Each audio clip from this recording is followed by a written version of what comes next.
This is the iBuyer Experiment Podcast, how technology is changing real estate, with your hosts, Kayla Leos, Jason Leos, Keith Howard, and Elliot Tomaszewski.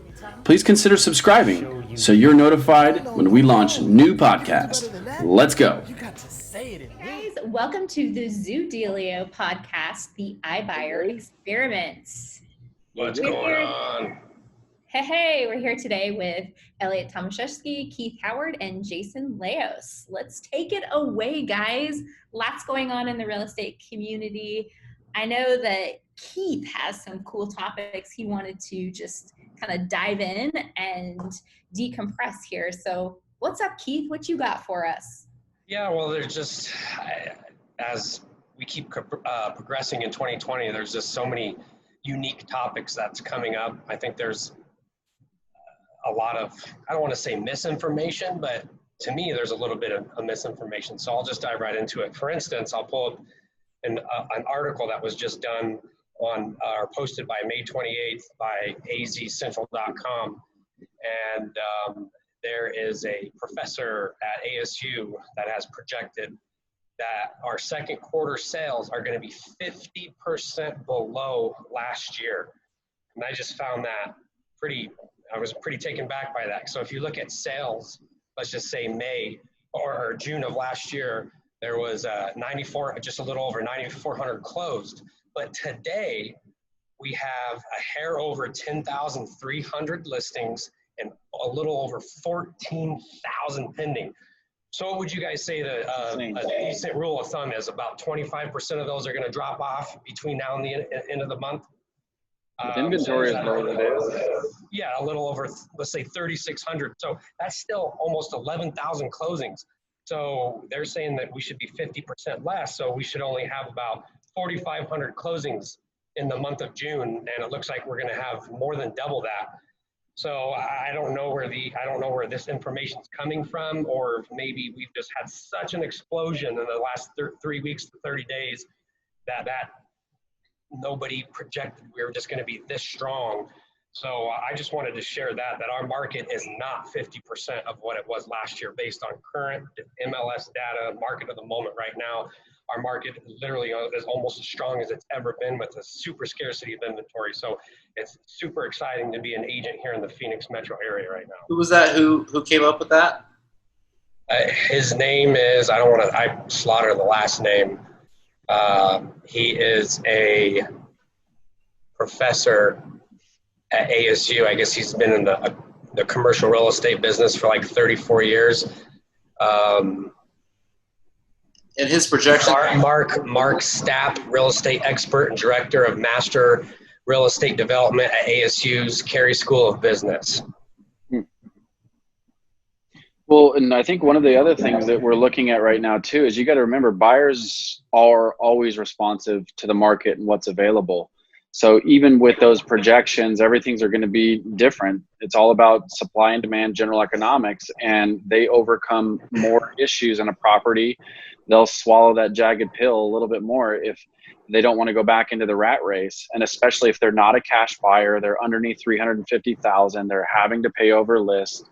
There's no concessions. There's just a myriad of things that they're having to overcome because there's no inventory. So those numbers are, like you said, I mean, 10,000 homes, 14,000 houses under contract. I mean, that's absurd. That means roughly we have what, 3 weeks of inventory?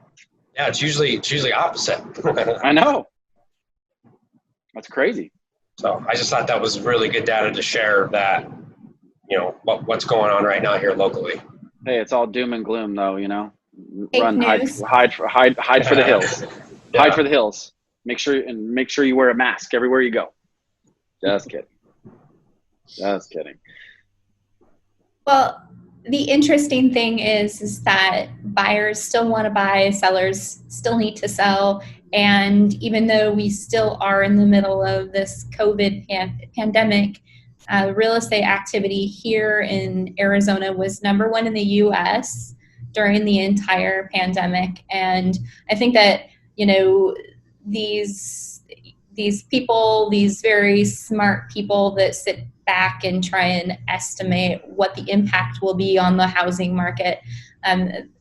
They're just guesses. They're just taking, that dart and they're throwing it and seeing where it lands. And we'll know 6 months from now, a year from now, where we stand. But any of us in the trenches that are actively working with buyers and sellers right now, we know the truth. And the truth is we're still seeing multiple offers. We're still seeing prices getting bid up. We're still seeing buyers having to pay for their own concessions. We're still seeing properties failing to appraise, and a whole slew of indicators that show us that our market is very strong here locally. And I think that one of the things that just still impresses upon me is the fact that sellers are looking for more contactless ways to sell their home. And buyers are taking advantage of more virtual solutions to view homes. So despite that, we do have an uptick in activity right now. We do still have consumers that are saying, hey, we'd like options to be able to view homes virtually. We'd like more options to be able to sell our home contactlessly, or at least minimize that contact. And I know that, this has all been something we've been passionate about for a very long time. Anyone want to talk a little bit more on, maybe a little bit about what we're doing to kind of bridge the gap between the traditional way to sell your home and this more streamlined technological approach that does minimize contact? Get after it, Jay. Go for it. Well, I mean, I think as consumers are afraid of, being in the same room as an agent, because we all have cooties, right? I know I do. There's just better ways to show off houses nowadays, and I think if we're looking at a specific neighborhood, it's really easy to come up with kind of a basic comparison with different properties or in a specific neighborhood. And we live in a very cookie cutter area, and I think there's a lot of cookie cutter areas out there where it's easy to comp properties. And with technology, with Zooms and video technology, to where we can see different upgrades in homes, we don't necessarily need to go into the consumer's house to really tell them what their granite countertops and their tile flooring home is going to fetch them on the open market. So I think as what we're doing with Zoodealio, the click to list, Elliot, why don't you talk a little bit about click to list and yeah. So I love what you were talking about there. So the first thing that really kind of sparked my thought process on expanding there is actually just, all of this technology is all, it's not based on just a micro market. It's the macro of the US, right? Or their markets that they're operating in. And so I know that's one of the biggest things that they're actually trying to deal with right now is satellite image recognition in lot sizes, because you have different places in the US where houses that literally can be on one side of the street, but like in Atlanta, for example, where the lot is a half an acre and half of the acre is on a hill and it's completely unusable, or the house across the street is flat and it's completely, and the value is way higher, right? So because of the explosion of technology, and image recognition software, to your point, like when you were talking about, granite countertops, that's one of the things I know, again, that they're starting to work on is, just the image recognition software, realizing that it's a higher level granite or it's quartz or it's, silestone, and those types of things that are all coming into this marketplace. It's just going to make it more of an efficient process, that it's just really more like you're going to be able to sell your house with a click of a button. So we are in the early stages of the click to list. And what the click to list is the first environment where a homeowner can have 100% online experience, where they can sell their house from start to finish, really outside of having the professional photographer go over in the 3D Matterport, how we did how they choose to have the property captured, and so it can be marketed appropriately to the marketplace. Outside of that, through the software, the showings can be completely scheduled with them. Open houses where they are able to vacate the premises, where again it's just a completely contactless environment where the software presents them their offers, their listing paperwork. It's all just done in one simple platform that's there for them, that's easy to use, a streamlined approach like nothing that they've ever seen before.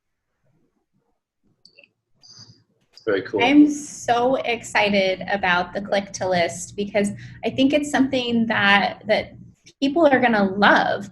It's kind of like before we had our groceries delivered, we didn't realize how much we would love having our groceries delivered. And it's going to be, that's going to be the experience with the click to list. It's going to be something that once you sell a home utilizing this technology, you're going to look back on it and at maybe other times you've sold a home. And I know we don't do it as frequently. We don't buy and sell as frequently as getting our groceries delivered. However, why shouldn't we have that same sort of ease of use? We should. And I think that, one of the things that we've all been passionate about as a team is just the lack of innovation in the real estate space. And I think that just plays to the disenfranchised nature of real estate agents. It plays to the fact that most real estate agents don't invest in innovation. And so something that, we've all kind of stepped up and determined is that there's a need for it, and we're going to fulfill that need. So I'm super pumped, guys. I know we've been on quite the journey with this, and it's been months. I don't know, anyone want to talk a little bit about, Elliot had mentioned he wanted to talk a little bit about the Zoodealio software and what we're developing. I guess just to kind of let our viewers know, maybe, I don't know, let's hear from Keith maybe on when did we start this process of creating the software? Well, if we were to really go back to the very beginning, I would say it was probably December of 2018. Yep.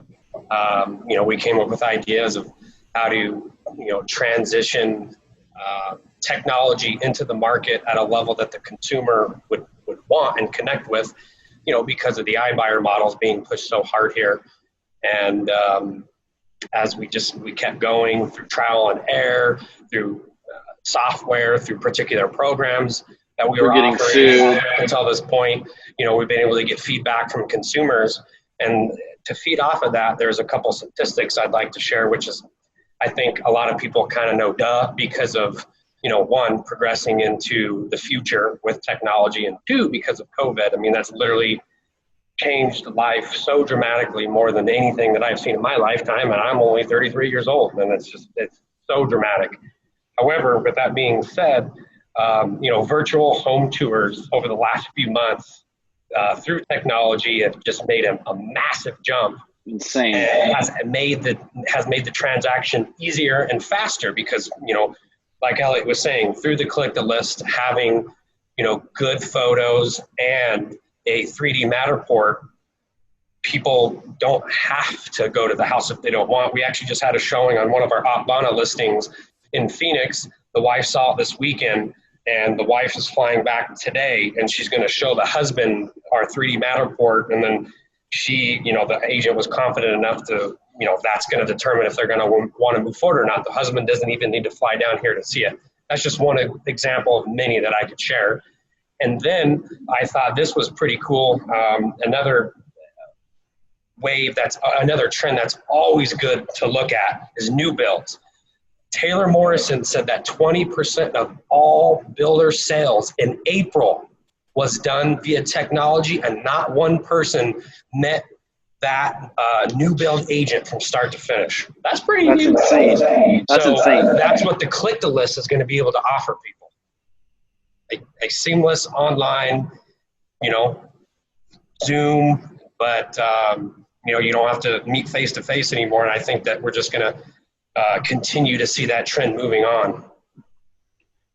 Yep. Well, just like once upon a time, it was you had to sell your car yourself, right? Now it's just you drive to the dealership, you drop it off, pretty much, and you roll out with your new car.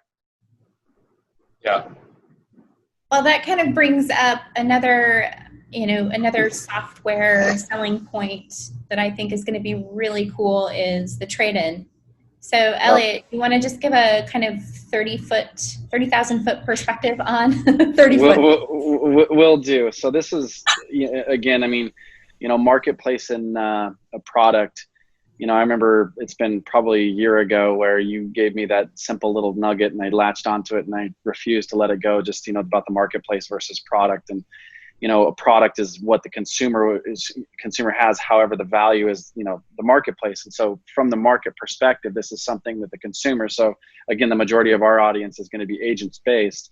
This is, really developed for agents, as this is, ideally going to be handed off to agents, and you guys are going to be able to take this to all of your clientele. So essentially what the Tradein Plus is where the it's two parts. It's for a home seller that's looking to buy a house the same time that they are selling their house, and eliminating all of the cumbersome tasks that come with that, the contingency offers. And when you think about when we're in a market like we're in right now, it's just going to be extra bit of a nightmare. So step one is getting pre-qualified. They identify their house. That house is actually bought for them in cash, allowing them to negotiate as a cash buyer and all the benefits that come with that, putting themselves in first position, cash is king kind of thing. Then once they secure their mortgage, they move into their new house.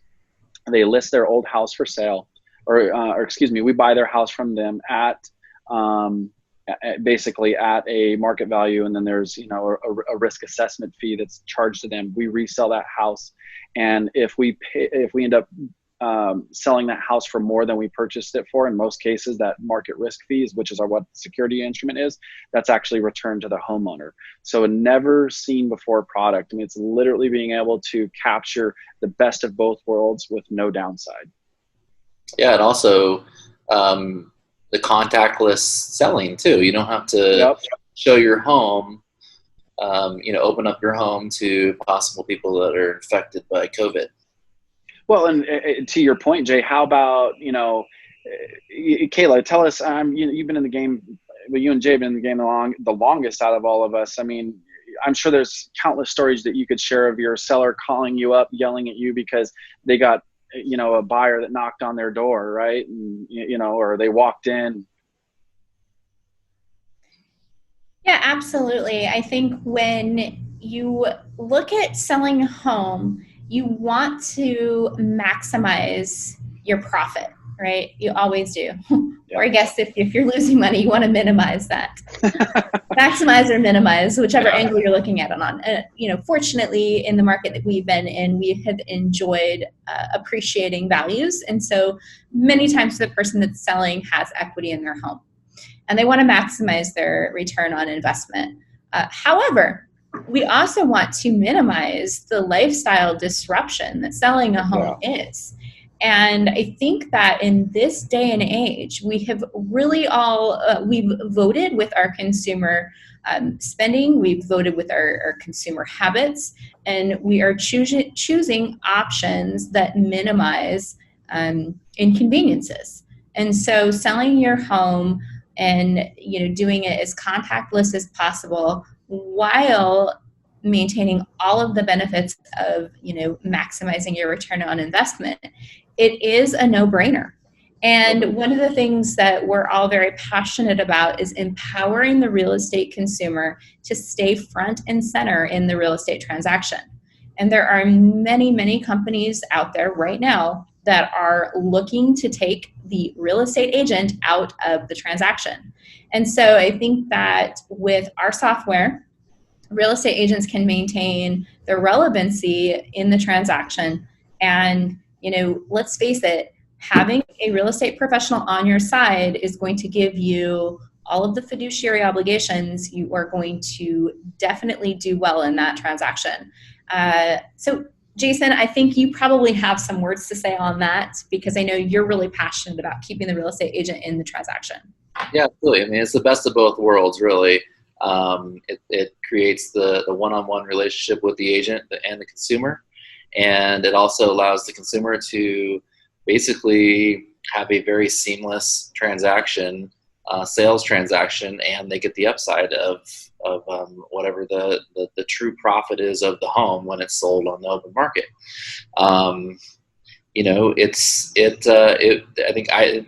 That's why iBuyers were so attractive is the quick and easy. I don't have to deal with all the showings. I don't have to keep my kids' rooms cleaned. I don't have to make sure everything's perfect, the vacuum lines, blah, blah, blah. I can just sell this house, get rid of it, and move on to the next one quickly. But there was a cost to that in the iBuyer with selling to the iBuyer. The iBuyer had to make giant profit, right? For them to 10% on average to do that.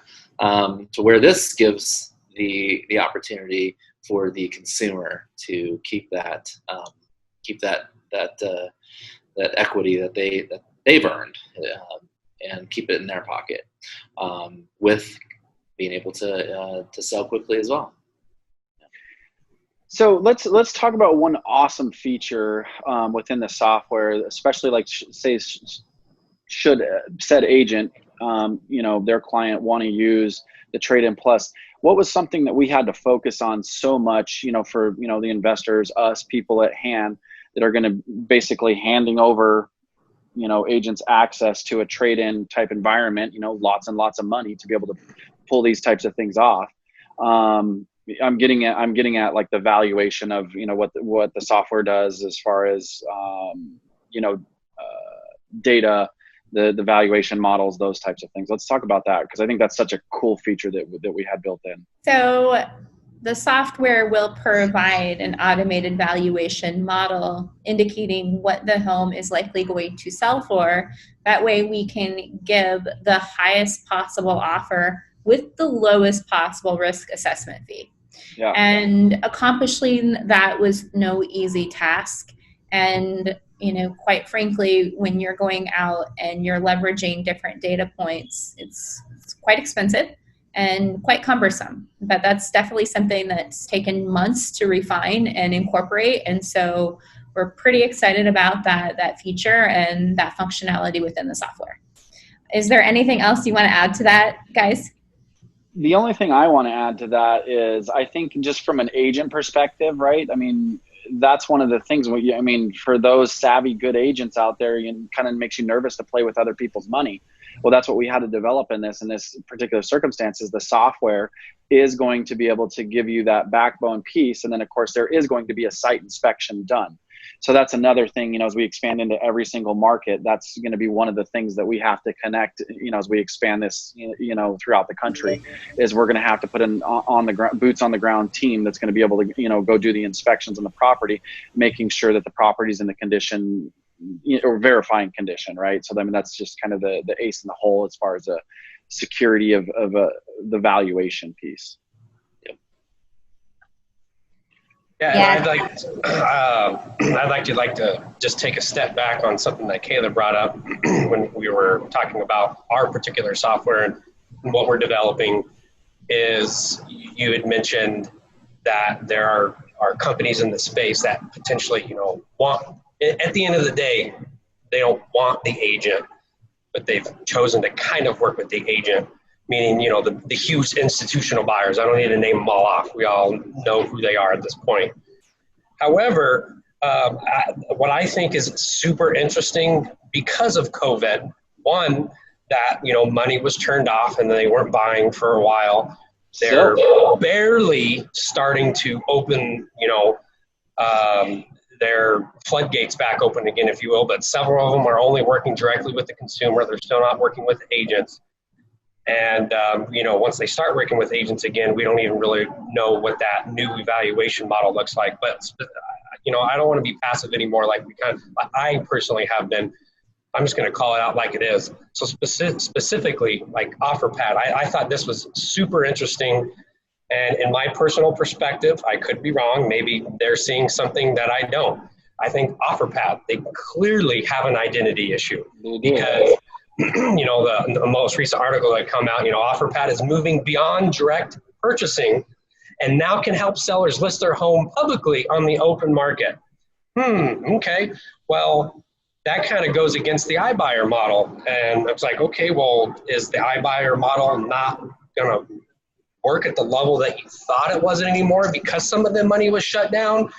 Are you not making the profits you thought you were? Based on results, we know how many markets they are and the model works. We don't know at what level from a profitability perspective because, we're not in it.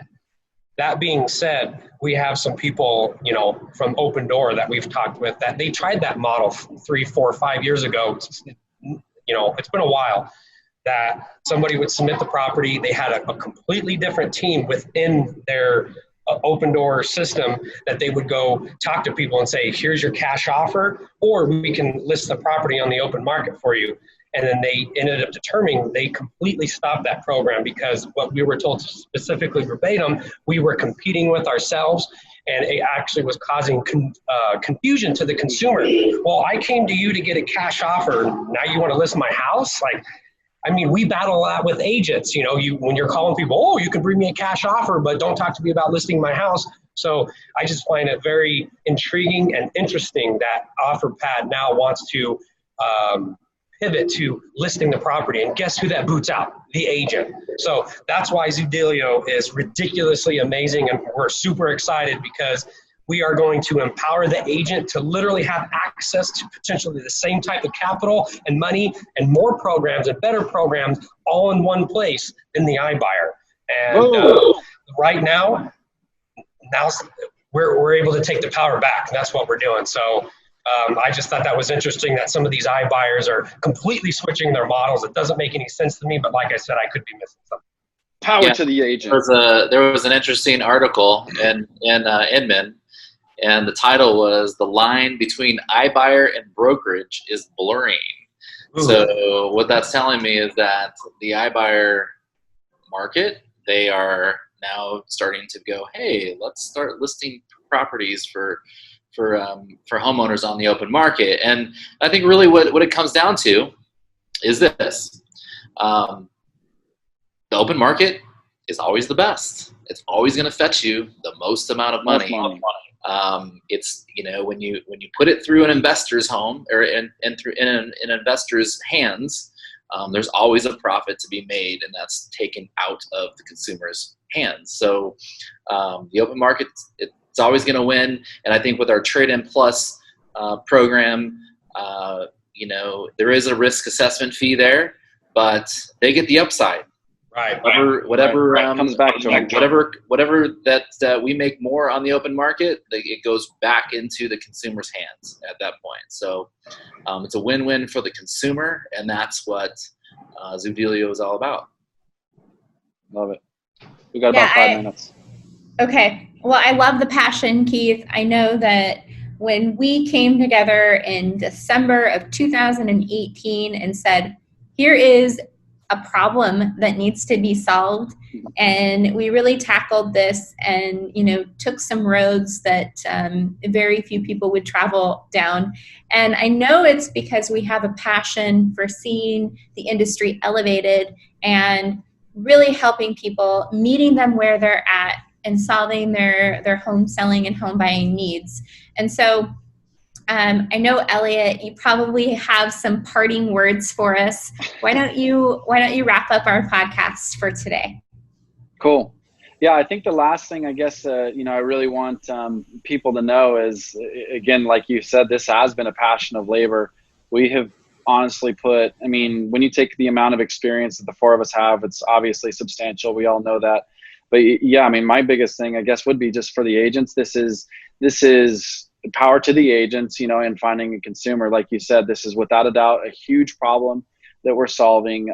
It's all about finding a need and filling it. And that's why, again, I think I'm passionate, and why I love working with the three of you on a, week in and week out basis, is because I know you guys all bring that same type of passion, energy, and environment to this. And again, I'm super excited. It looks like we're, T-minus 3 weeks until we can go like full release and start being able to empowering some brokers and agents out there. And I couldn't be honestly more humbled to be on this journey with you guys. So that's my wrap up. Zoodealio. All right, guys. Well, that's podcast number 4. Yep. Number 4, we out. We out. Bye, guys.